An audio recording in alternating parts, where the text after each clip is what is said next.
श्री गणेशाय नमः। जय जीवदानी। ब्यूटी विद एस्ट्रोलॉजी की फाउंडर मैं कामिनी खन्ना 2023 की आप सभी दर्शकों को तहे दिल से देती हूँ ढेर सारी शुभ मंगल कामनाएं। ईश्वर करे ये साल आपके लिए बहुत ही अच्छा रहे। धन सुख समृद्धि वैभव ऐश्वर्य सभी प्राप्त हो आपको। आप और आपका परिवार स्वस्थ रहे, आप पर कोई संकट ना आए, हर प्रकार से आपकी उन्नति हो। तो वार्षिक राशि भविष्य लेकर मैं हाजिर हूँ। ये वर्ष जो शाकंभरी नवरात्र के साथ शुरू हुआ है बहुत ही शुभ है और इस वर्ष में शनि, गुरु, राहु, केतु ये चारों मुख्य ग्रह जो हैं ये बदल रहे हैं। 17 जनवरी 2023 को शनि जो हैं ये कुंभ राशि में प्रवेश कर जाएंगे। 22 अप्रैल 2023 को गुरु जो हैं वो प्रवेश कर जाएंगे मेष राशि में और 30 अक्टूबर को राहु और केतु बदल रहे हैं। राहु क्रमशः चले जाएंगे मीन राशि में और केतु कन्या राशि में। तो वार्षिक राशि भविष्य जो मैं आपके लिए लेके आई उसमें मैं आपको डेट सहित सब बताने वाली हूँ। खबरदार हो जाइए, कागज पेंसिल लिखिए लीजिए और लिखना शुरू करिए। मैं जो यहाँ पर राशिफल बता रही हूँ ये राशि और लग्न दोनों के लिए है और जिन लोगों को कंसल्टेंसी चाहिए उनके लिए मैंने व्हाट्सएप नंबर दिया हुआ है। तुला राशि वालों 2023 आपको अत्यंत शुभ मंगल जाए ऐसी मैं प्रभु से प्रार्थना करती हूँ। चलिए जानते हैं आपका वार्षिक राशि भविष्य। तुला राशि के लिए ढैया खत्म हुई, बधाइयां जी बधाइयां। ईश्वर करे आप सदा ही अब हंसते खेलते रहें और कम से कम आप शनि के किसी प्रभाव से जो कि बुरा हो ग्रसित न हो। अगर कोई अच्छा प्रभाव हो तो शनि आपको अवश्य दें।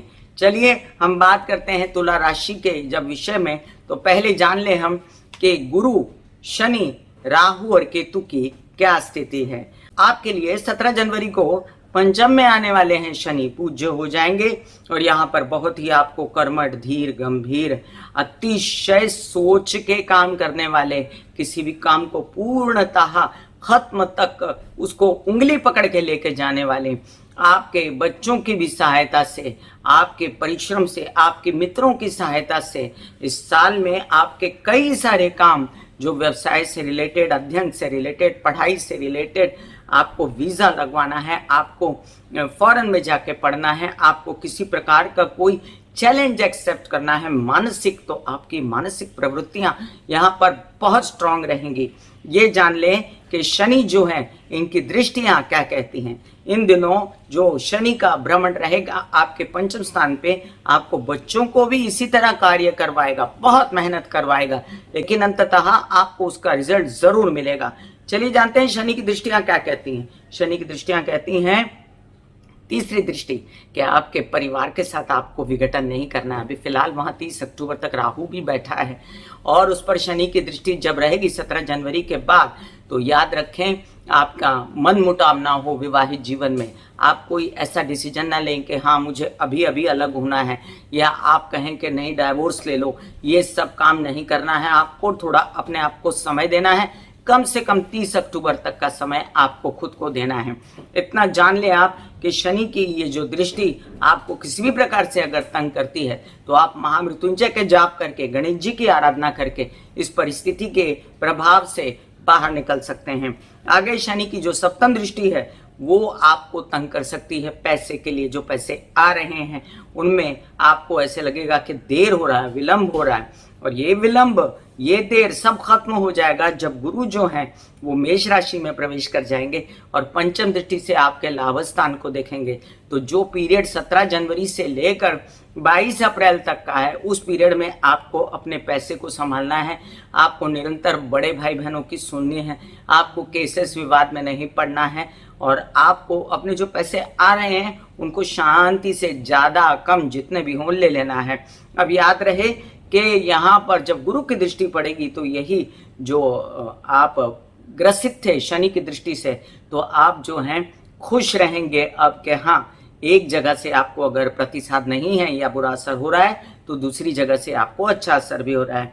यही जो शनि की दशम दृष्टि रहेगी ये आपके द्वितीय स्थान पर रहेगी, आपके धन भाव पर पड़ेगी।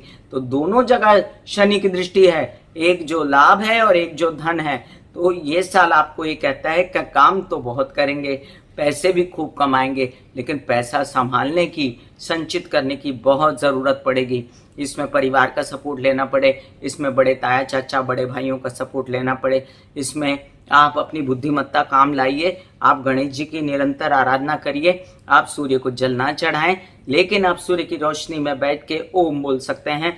आप याद रखें कि आपको ये सुनिश्चित करना है कि आप जितना कमा रहे हैं उसमें से 10% 20% आप निकाल के उसको जमा कर रहे हैं, नहीं तो ये 2.5 साल आपके पैसे जमा नहीं होंगे। फिर आप बाद में कहेंगे कि शनि की वजह से ऐसा हुआ, लेकिन शनि बहुत अच्छा आया आपके लिए और आपको बस इतना ही करना है खाली प्रैक्टिकली कि आपके पैसे जमा हो जाएं। अब बात करें हम गुरु की, तो गुरु जो है 22 अप्रैल तक आपके षष्ठ भाव में बैठे हैं और ऊपर से राहु मेष में है, ऊपर से सप्तम भाव में, ऊपर से शनि की दृष्टि जा रही है। फिर से एक बार रिपीट करती हूँ, विवाहित जीवन में विघटन नहीं करना है, शादी के योग अभी नहीं बने और वर वधु का जो चयन करना है आपको 22 अप्रैल के बाद उत्तम योग बनेगा। और फिर भी गुरु चांडाल योग होने की वजह से वो एकदम आपको संकल्पित नहीं होगा, इसलिए जो अच्छे वर वधु के चयन और जो आपके मन जैसी शादियां होने वाली है ना, वो 30 अक्टूबर के बाद होने वाली हैं। महायोग आएगा, आप किसी भी प्रकार से घबराइएगा नहीं तब, और अपने डिसीजंस पर कायम रहिएगा और अपने काम करिएगा। यही गुरु की जो सप्तम दृष्टि लग्न पर रहेगी, तो याद रहे डायबिटीज से बचिएगा, मोटापे से बचिएगा, खान पान पर कंट्रोल रखिएगा, शुगर वगैरह का इंटेक ज़्यादा मत करिएगा, घी तेल चर्बी वाली चीज़ें ज़्यादा मत खाइएगा। हालांकि आपके लिए व्यवसाय बढ़ने वाला है, व्यवसायिक पार्टनर से सपोर्ट है, लेकिन फिर भी जो मैंने खबरदार रहने के लिए कहा है उस पर ध्यान दीजिएगा। गुरु की जो नवम दृष्टि है, वो नवम दृष्टि के कारण आपके बहुत सारे काम जो यात्रा में होने वाले थे वो बनेंगे। याद रहे गुरु की नवम दृष्टि से आपके नए नए मित्र भी बनेंगे, छोटे भाई बहनों से फायदा होगा, उत्साह पराक्रम बढ़ा रहेगा। तो 2023 में गुरु और शनि इनका पूरा आपको साथ मिल जाएगा। अब बात करें हम राहु की, तो राहु जो है वो षष्ठ भाव में आएगा आपके और मीन राशि में आएगा, तो वो भी आपके लिए बहुत अच्छा है। षष्ठ भाव में राहु को बहुत अच्छा माना गया है। अचानक से कहीं से अकस्मात धन लाभ देंगे आपको राहु, और धन लाभ दिया फिर 3-4 महीने रुक गए, फिर अकस्मात धन लाभ दिया फिर 3-4 महीने रुक गए। इस तरीके के राहु के प्रभाव होते हैं और इस तरीके से राहु पैसा दिया करते हैं। बस आपको इतना समझना है, जब राहु मीन में आए तो आप इतना करें कि आप किसी गलत लोगों के साथ पैसा लेने के लिए व्यवहार मत करें और अपने छोटे भाई बहनों की तबीयत का ध्यान रखें। अब इसी तरह केतु भी तो सामने आएंगे आपके द्वादश भाव में, 30 अक्टूबर के बाद की बात कर रही हूँ मैं। तब तक तो आपके लग्न में बने हुए हैं केतु, तो जो लग्न में बने हुए वैरागी बनाते हैं, अकेलापन देते हैं, बेचैनी देते हैं, आपको आधी अधूरी पर्सनैलिटी, आपको ऐसे लगता है कि कॉन्फिडेंस में बहुत कमी है मेरे। घबराने की ज़रूरत नहीं। आपको मैं पहले भी एक ही उपाय बताया है, 2 ही उपाय बताए हैं, महामृत्युंजय के जाप और गणेश जी की आराधना, जिससे आपके केतु मंगल सब कुछ सॉर्टेड होता रहेगा। याद रखें कि केतु जब द्वादश में जाएंगे तो किसी प्रेम संबंध में आधा अधूरा टूट जाना, ऐसा ना हो, इसलिए आप अपने प्रेम संबंधों को विशेष रूप से ध्यान में रखिएगा, ध्यान से रहिएगा। ये भी बता दूं कि विदेश रिलेटेड काम भी आपके कुछ विघ्न आ सकते हैं और उसमें भी आपको गणेश जी की प्रार्थना काम आएगी, क्योंकि वहाँ केतु बैठे हैं और केतु कुजवत व्यवहार करते हैं, और केतु वैसे ही केतु के निवारण के लिए गणेश जी की आराधना की जाती है। याद रखें कि आपके ये सब मैंने आपको विवरण देने के बाद अभी क्या बाकी है, आपके लग्नेश शुक्र, उनका बहुत बड़ा डेट सहित ब्यौरा लेकर आई हूं मैं। तो कागज पेंसिल निकालिए और लिखना शुरू करिए। बस शुक्र जो है वो 22 जनवरी को कुंभ में प्रवेश कर जाएंगे, उससे पहले वो मकर में विचर रहे होंगे। तो आपके लिए ये जो स्थिति है मकर में विचरने वाली शुक्र की, ये बहुत ज़्यादा प्रभाव तो अच्छा नहीं लाएगी, लेकिन बुरा प्रभाव भी नहीं लाएगी। और जब कुंभ में आएंगे शुक्र तो बहुत ही अच्छा फल मिलेगा। आप एंजॉय करेंगे, दिमाग के ऊपर खुशी छाई रहेगी, एंजॉयमेंट के साथ आपके बच्चे भी शामिल हो जाएंगे, आप यात्राओं पर भी निकल सकते हैं, बच्चों को पढ़ाई के और नौकरी के अच्छे रिजल्ट्स आ सकते हैं, मीडिया से रिलेटेड कामों में भी, आर्ट से रिलेटेड कामों में भी वृद्धि होगी।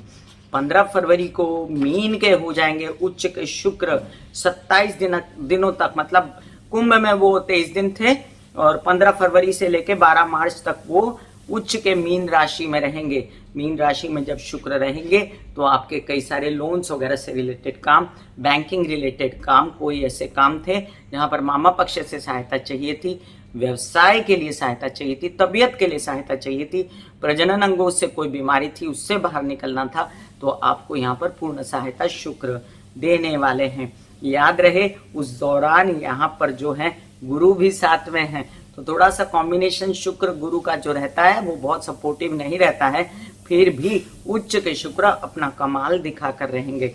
इसके बाद 12 मार्च को मेष में चले जाएंगे शुक्र, 23 दिन वहां रहेंगे राहु के साथ में। अब यहाँ पर लस्ट पैदा होगी, कामुकता आ सकती है, लेकिन इससे आपको आनंद भी मिलेगा। आपके विवाहित जीवन में आप खुश रह सकते हैं। एकदम से जो रूखापन आ गया था और एकदम से आपको ऐसा लग रहा था कि बेचैनी बढ़ गई है संबंधों में, वो थोड़ी कम हो जाएगी, क्योंकि आपके लग्न पर दृष्टि रहेगी शुक्र की। आप रोमांटिसिज्म में भी रहेंगे। आपके आर्ट और मीडिया से रिलेटेड कई काम मुझे बनते नजर आते हैं। इसके बाद 6 अप्रैल को स्वग्रही हो जाएंगे, वृष में चले जाएंगे, वृष राशि में 26 दिनों के लिए। तो 26 दिनों के लिए जाकर आपके कई सारे काम मुश्किल से मुश्किल व्यवसाय के बना देंगे। विवाहित जीवन के साथी और व्यवसायिक पार्टनर के साथी के साथ खूब चलेगी और खूब सारे काम आपके बन जाएंगे उनके साथ मिलके। इसके बाद आगे देखते हैं कि 2 मई से वो मिथुन में आ जाएंगे, तो भाग्यवर्धक संदेश से लेकर आर्ट और मीडिया से रिलेटेड काम बनाएंगे। आपके बड़े भाई बहनों से सहारा मिलेगा, नए नए कामों की योजना मिलेगी, जो हो सकता है यात्रा में जाकर बने, तो एंजॉय कीजिए ये 28 दिन। इसके बाद ये 30 मई को कर्क में जाएंगे, तो यहाँ भी स्थान बली रहेंगे और स्थान बली रहने के कारण आपके मीडिया और आर्ट से रिलेटेड कई सारे काम करवा देते हैं शुक्र। पिता से सहयोग मिलता है, कोई फैशन डिजाइनिंग, खूबसूरती से रिलेटेड, परफ्यूम, कोई भी ऐसा काम करते हैं जिसमें आनंद आता है, वो काम आपके बनते नजर आते हैं। 7 जुलाई को 1 महीना ये सिंह राशि में रहेंगे, यहाँ पर भी स्थान बली रहेंगे, तो आप याद रहे आपको लाभ तरह तरह से और शुक्र की दृष्टि के कारण दिमाग पे मौज मजा छाया रहेगा। एंजॉयमेंट आपको और बच्चों को दोनों को मिलेगी। छिटपुट भले ही लाभ हो, लेकिन होगा सही। 23 जुलाई को शुक्र वक्री होंगे। अब हम कब से बात कर रहे हैं? जनवरी के फर्स्ट वीक से लेके 23 जुलाई तक आपका समय बहुत अच्छा है, एंजॉय कीजिए। 23 जुलाई को वक्री होंगे और वक्री अवस्था में ही ये कर्क में वापस चले जाएंगे, जो कि कोई बिगाड़ा नहीं, फिर भी वक्री होता है। शुक्र तो तकलीफ देता है अपने काम में या माइंड को, तो 2.25 महीने का ये पीरियड है, जो आपको 4 सितंबर को मार्गी होने के बाद ही जान छूटेगी, तब तक आपको ध्यान रखना है। 1 अक्टूबर को सिंह में चले जाएंगे, 1 अक्टूबर को वापस वो मार्गी होकर सिंह में जाएंगे 28 दिन के लिए, और फिर इनकी एक अच्छी यात्रा शुरू होगी। लाभ स्थान में बैठेंगे तो लाभ देंगे। केसेस और विवाद में थोड़ी खचपच हो सकती है, लेकिन आप बच बचा के उससे बाहर निकलिएगा। इसके बाद बात करते हैं हम 3 नवंबर को, जो है नीच के कन्या में हो जाएंगे। 3 नवंबर हम बात करें, दिवाली के दिन आते हैं जब 26 दिन, तब आप केतु के साथ रहेंगे शुक्र। अब केतु के साथ रहेंगे तो ये भी समझ लें कि केतु और शुक्र का कॉम्बिनेशन अच्छा है, बुरा नहीं, लेकिन शुक्र के नीच के होने के कारण वो थोड़ा बहुत आपको प्रेम संबंधों में या विदेश रिलेटेड कामों में बेचैनी, खर्च की बेचैनी भी दे सकते हैं। यहाँ पर एक बात हम और भी ध्यान रख लें कि द्वादश में शुक्र खराब नहीं होते, इसलिए ज्यादा बुरा असर नहीं आएगा। 29 नवंबर को तुला में 28 दिन के लिए प्रवेश कर जाएंगे, तो फिर उत्तरार्ध में जाते जाते आपको सारे सुख देने के लिए लग्न में आपके लग्न के स्वामी आए, कई सारे काम आपके बनाए, कई सारे काम जो पर्सनालिटी, कॉन्फिडेंस या आप आर्ट मीडिया से रिलेटेड थे वो बनते नजर आएंगे। और इसके बाद ये जो 25 दिसंबर को फिर वृश्चिक में प्रवेश कर जाएंगे। तो बधाइयां जी, बधाइयां आपके लिए। अगर मैं 2.25 महीना शुक्र के वक्री होने का छोड़ूं, मतलब आपने डेट लिखी होगी, शायद मैंने कहा था कि आप डेट लिख लीजिए, मतलब मैंने आपको बताया कि 23 जुलाई को शुक्र वक्री हो रहे हैं और 4 सितंबर को मार्गी हो रहे हैं, तब तक और जो बीच में अस्त होंगे उसकी भी चर्चा कर दूं मैं। 3 अगस्त से लेके 18 अगस्त, मतलब वो 15 दिन, तो पूरा साल आप एंजॉय करने वाले हो। तुला राशि वालों, एंजॉय करो 2023। God bless you.